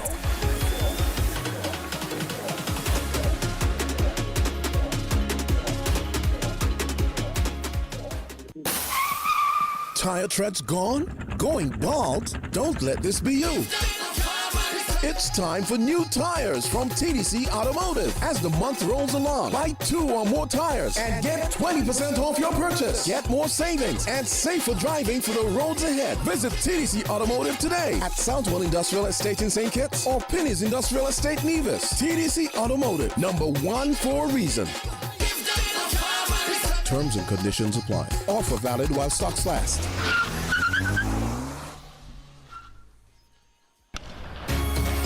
It's in Nevis. One-day cricket is back at Water Park. West Indies women versus Australia women. We outside on March 27th, 29th, and April 2nd. Matches start at 2 p.m. and go until 9 p.m. Entry is free for everyone. Bring the entire family and let's rally with Josiah Claxton and the Maroon Warriors. We outside at Water Park. Don't miss it.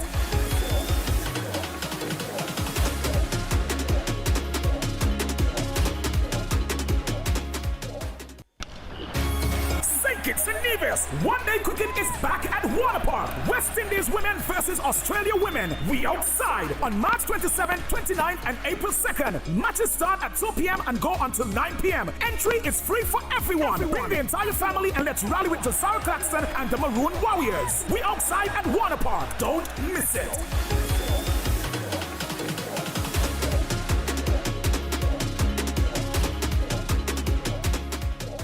Tea time, calling night, noon and morning. Tasty biscuit, just can't resist it. Tea time, calling night, noon and morning. Tasty biscuit, just can't resist it. You can dunk it, you lick it, you taste it, you spin it, you twist it, you can mix them all together. It don't get any better. You can dunk it, you lick it, you taste it, you spin it, you twist it, you can mix them all together. It don't get any better. Anytime, whatever time.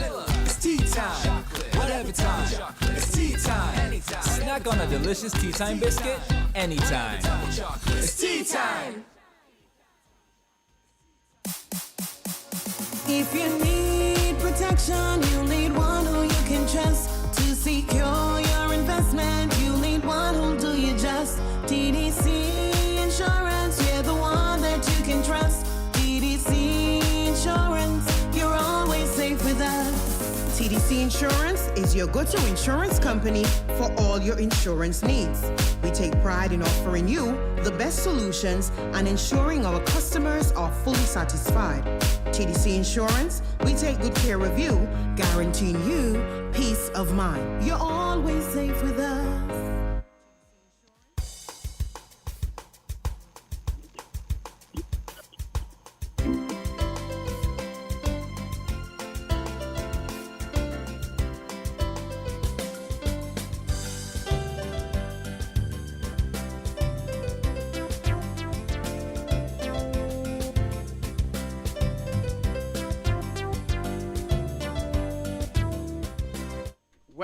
Welcome back to Island Tea here on winnfm 98.9. It's now 9:40, 20 minutes left, and we have a caller on the line. Caller, go ahead. You're live and lively. Yes, hello, Biff. I think my last call, I think I may have accidentally got cut off. Okay, apologies for that. Point quickly. You're going to tell me this point quick because I also wanted to make this point. Now, when it comes to the Israel-Iran-America war, a lot of people are blaming certain people for pushing Trump into that direction. Besant, Marco Rubio, that sort of stuff. And well, basically those two mostly, but others as well. And yes, people are correct with that. People are correct. They have a lot to say in influencing Trump where these wars are concerned. But there's somebody who's flying under the radar, who have a ton load of influence on Trump as his spiritual advisor, that people are not aware of that person. And that person is Paula White Kane. Paula White Kane. She's mostly known as Paula White, but I think her marital name now is Paula White Kane. And she have a ton load of influence on Trump, especially where this Iran, Israel, U.S. war is concerned in attacking Iran and siding with Israel. I will say that lady, she is a heretic and a wolf in sheep clothing. A what? What? She's a heretic and a wolf in sheep clothing. In other words, she's false. She's a false teacher.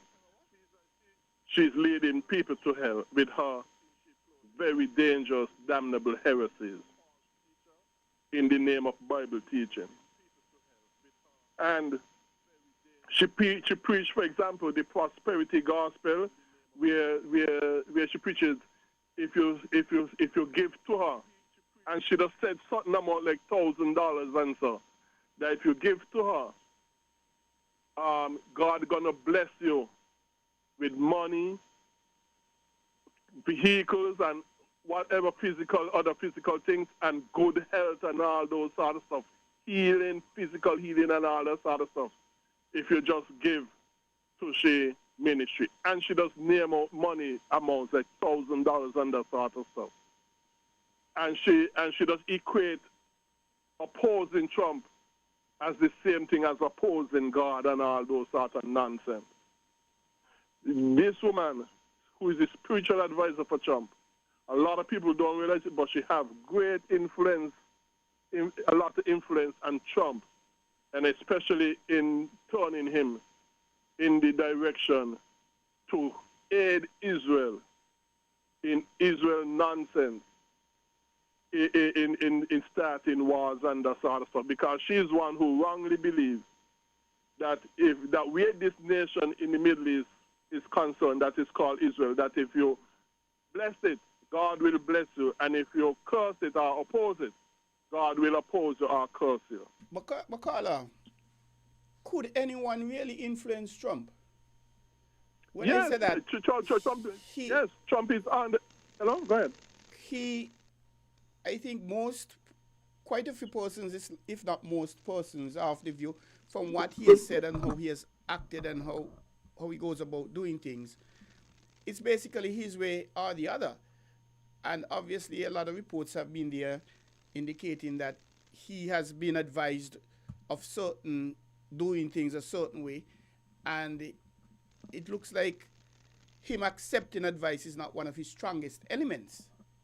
So then, if no matter what I tell you, Greg, you're going to do as you like, who could really influence you? I guess at the end of the day, there is somebody who, for whatever reason or reasons, might be able to get through to him. Maybe you're correct. Maybe it is those persons who you're saying, but he's a very strong-willed person. Miriam Adelson is another one, for example, and so on. Okay, we have another call, 30 seconds to wrap up, Greg, please. Yes. You see, when Trump was campaigning for president for his second term, he was talking against these wars and saying he's going to finish them and that sort of stuff and what the one before him, Biden and Kamala was doing was wrong with these wars, and these wars in the Middle East need to be done with. Jamaica need to get out of them and all those sort of stuff. But once he got these neocons and so behind him, they have changed his direction, wrap up, please. Including Paul White Cain, that heretic, that apostate false teacher, wolf in sheep clothing. All right, thanks a lot. We appreciate it, Greg. Thank you. Let's go to the next caller here. Good morning. Oh, we lost that caller.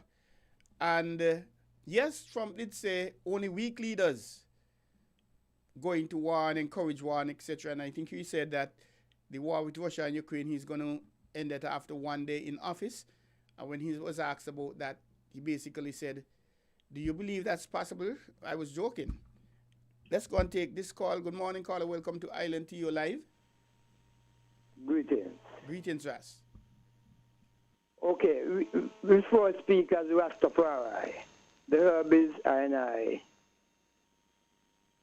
chosen sacrament, blessed sacrament, Rastafari, universally. Okay, no. To ones and ones who is not Rastafari, we are say to, with all what is said and done, we are say free man and woman to make their choice. We, the herb, smoke, steam, eat, whatever. Free man and woman to make that choice. What's worse to the human body than food?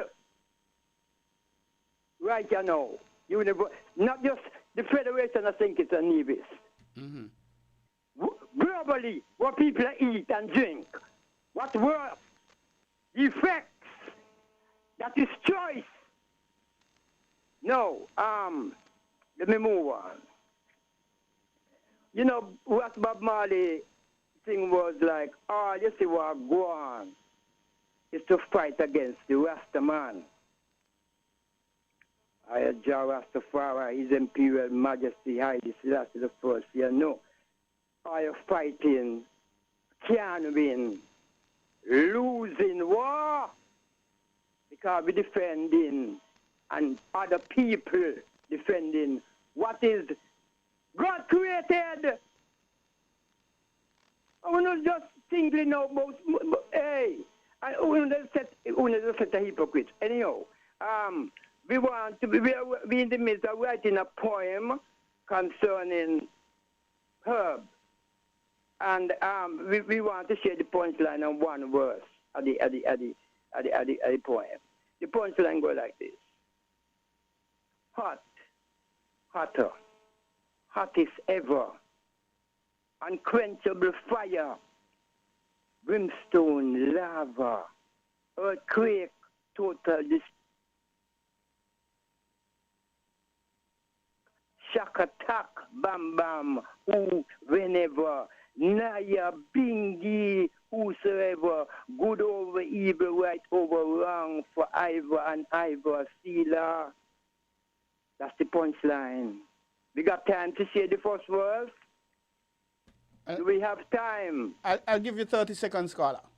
Good. Law, law, law, as it were from that Iowa, happenings now, that's unpleasant to nature, discriminative, inhuman, diabolic, etc., etc., etc., in the name of Babylon and godly law, are all connected to present drama. That's the first verse. Give thanks to the time. Our pleasure, Ras, and congratulations on your poetic skills. Since I've been a small boy, I've been hearing quite a lot about you, and apart from the Rastafari in the creative industry. So congratulations, and do keep it up. Let's take this other caller, which we lost, unfortunately. Okay, go to this one. Good morning, caller. Welcome to Island Tea here on winnfm 98.9. You're live. Hotep. Very much alive. Hotep again. Now, concerning Trump, Trump is one man. Think. Obama said, he asked the question, do you think the President of the United States has power? He answered, no. He said, every morning, he gets a briefing from someone we will never see or ever know. He said, not from the CIA. He said once he disobeyed an order, and within minutes, the CIA informed him that his children was taken to a safe place. He said he wasn't even given time to say goodbye. Point I'm making. Donald Trump is not on his own. Donald Trump is executing the Zionist agenda for world domination. Nothing has changed from Napoleon and Alexander days. The war just stepped up. Now, concerning the marijuana, I think you said you read something about the archers and so forth. are not being allowed to use marijuana because of the calming effect. Correct. I'm saying, what effect does it have on the people? Prior to now, everybody was smoking cigarettes and drinking a lot of rum. When last a man get drunk and he saw drunk and one bang up human and children, what inspired that action? It's the same to the question was asked about the marijuana. Today,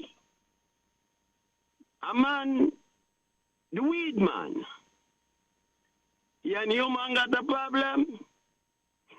Maybe he gone down the road, smoke a joint, sip a Guinness, and go home, but walk it out. But Marley said, the system does not want us to be inspired. The system wants us to be drunk. Think of the reality. It is not, something must be wrong with a God who make a tree to send me jail. Something must be wrong. All the things that is being used, that with the marijuana, is in medicine, is in food, is in animal bird feed. My question is it being prosecuted because it's so harmful? Or is it being prosecuted because the people are not allowed to be free thinkers?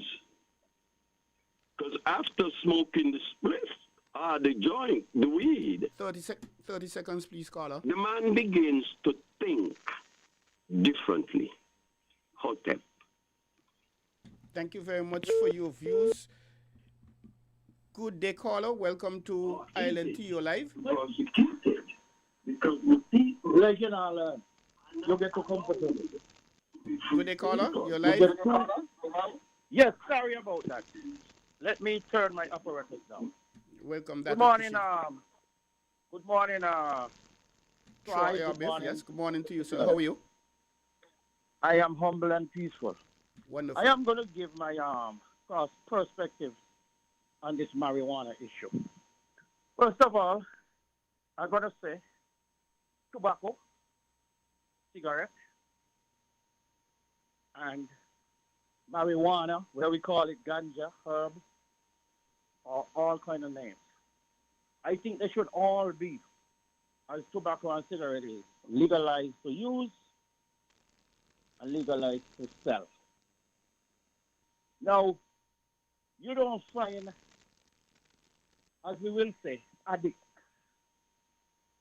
in tobacco, like in a tobacco or cigarette moving forward. I don't think people will abuse the ganja the same way. It will be used. Everyone has their take. Mind you, I am not a smoker. I don't think smoking is good for my health. But to anyone making a choice to smoke or drink their alcohol, that's their choice. That's their freedom. So, in all these restrictions, I think if it's, so to speak, legalized, as they said, or freedom of use, I think it should be a free will of everyone. Personally, I don't like I don't like smokers around me smoking it. That's my choice. It's not a take for me. But I think to bury these hatchets that being chopping away against for the longest while, I think this restriction should be stopped immediately and let people go on with their life. Everyone knows what is bad for their health, and that's their choice. If they want to go down the hill, up the hill, cross, That's their choice. Indeed, caller. The medical facility. 30 more seconds, please. We have another call. Yes. The medical facility will have their work cut out for them should needs be. But this barrier should be stopped. And freedom of choice. Who wants to smoke, smoke. Who wants to drink alcohol, drink. Who wants to smoke tobacco? Okay, or caller, I whatever. understand. That's their choice. Thank you for the time. Thank you very much, caller, for expressing your views. And that is what we're here for, WinFM 98.9 and our Island Tea program. Of course, discussing the topic of the day, the hot topics, the burning issues. And obviously, it's not all the contents that I'll share the same view as callers. But let us hear this caller. Good morning. You're live on Island Tea, caller. Welcome.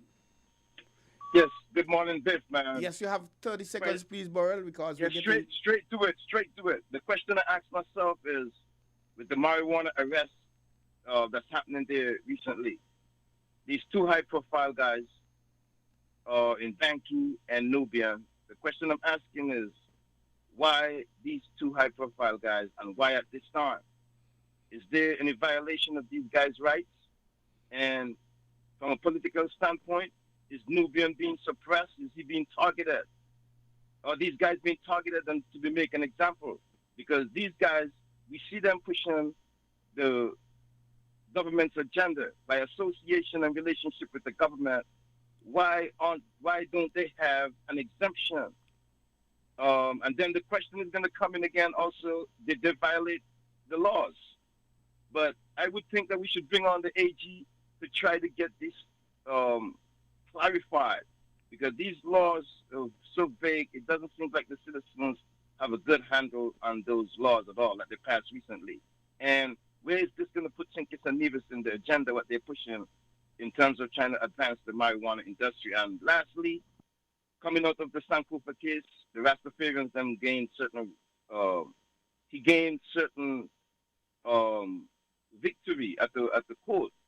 But it shows that they have a fundamental right to the Rastafarians and the regular citizens. All those rights are now being violated with these arrests. We have to get the AG on, and the AG himself should do some investigation into the arrests happening, especially on Nevis. There's a disparity of the arrests on Nevis in relationship to Sinkis. And I'll leave it there, man. Thanks a lot. Thanks a lot, caller. We appreciate that.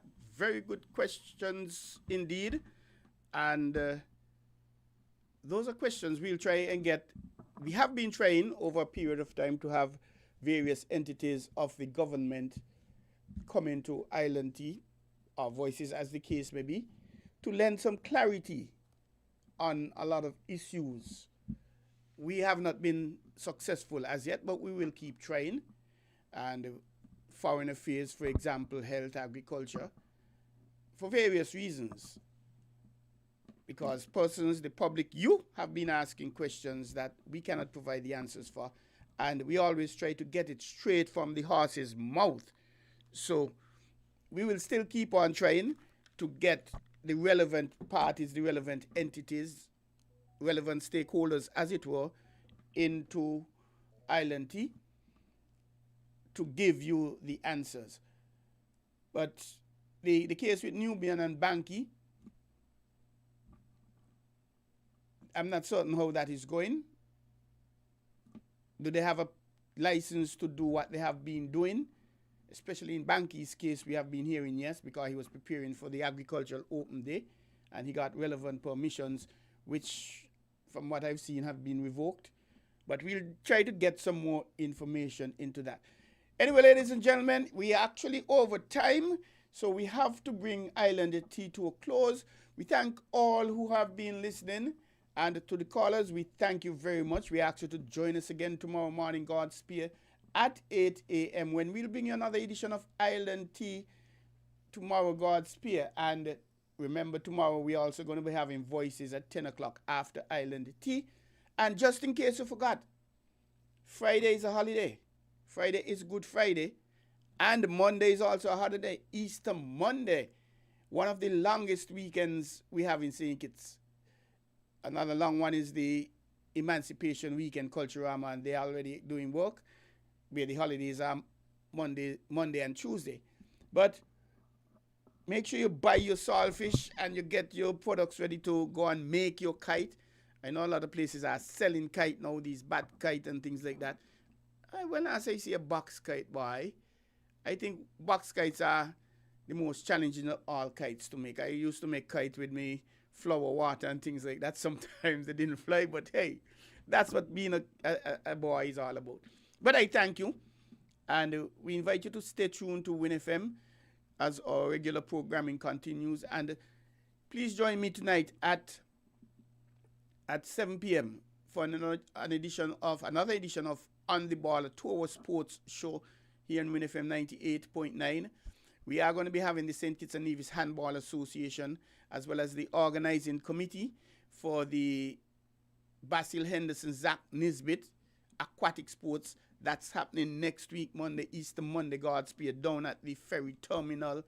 People climbing greasy pole for ham, diving, swimming, all kind of things. And it's going to be fun. I ordered my costume to try and get a ham, so I'm told it should get here on Thursday, so I'll have to wait and see how that works out. But thanks a God again for listening as we now resume our regular programming here on WinFM 9. We're different. We're 98.9. 98.9. Win FM. Tea time, calling night, noon and morning, tasty